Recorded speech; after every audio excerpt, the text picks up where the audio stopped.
বাংলাদেশের বিপক্ষে নেদারল্যান্ডস বোলারদের কাণ্ড দেখে অবাক সবাই, কেননা স্ক্রিপ্ট পরে পরে বাঙালি ব্যাটারদের আউট করছে নেদারল্যান্ডসের বোলাররা। অপরদিকে এই ম্যাচে ঘটে গেছে তানজিদ হাসান তামিমের সঙ্গে একটি মর্মান্তিক ঘটনা।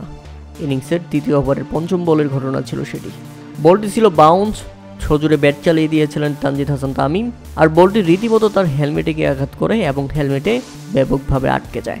তড়িঘড়ি করে তানজিদ হাসান তামিম বলটি মাটিতে টাচ করিয়েছেন, আর তখন দেখা যায় নেদারল্যান্ডসের ফিল্ডাররা সেখানে দৌড়ে গিয়েছিল, কিন্তু তার আগেই তানজিদ তামিম বলটি মাটিতে আঘাত করেছে। অর্থাৎ যদি নেদারল্যান্ডসের ফিল্ডাররা বলটি মাটিতে নামানোর আগে হেলমেট থেকে খুলে ফেলতেন, তারা যদি আউটের আবেদন করতেন, সেক্ষেত্রে ক্যাচ আউটে পরিণত হতে পারতেন তানজিদ হাসান তামিম। তাই তো নিজের ব্যথা ভুলে আগে বলটিকে মাটিতে টাচ করিয়েছেন এই ব্যাটার। তবে আপনারা যদি একটু ভালো করে দেখেন বলটা কতটা ভয়ঙ্করভাবে তার মুখে আঘাত করেছিল, এই যাত্রায় যদি হেলমেট না থাকতো তাহলে তানজিদ তামিমের বড় কোনো ইনজুরি হয়ে যেত। তবে যাই হোক, এই যাত্রায় বেঁচে গেছেন তানজিদ তামিম।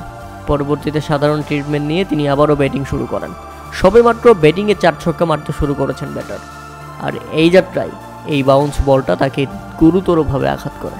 তবে মজার ব্যাপার ছিল সেটি, নিজে ব্যথা পেয়েছেন সেই দিকে খেয়াল নেই, আগে বলটাকে মাটিতে টাচ করতে হবে, কেননা নেদারল্যান্ডসের ফিল্ডাররা দৌড়ে গিয়েছিল সেই বলটাকে হেলমেট থেকে খুলে নেওয়ার, আর খুলে নিয়ে ক্যাচের আবেদন করলেই তো আম্পায়ার দিবেন সাড়া।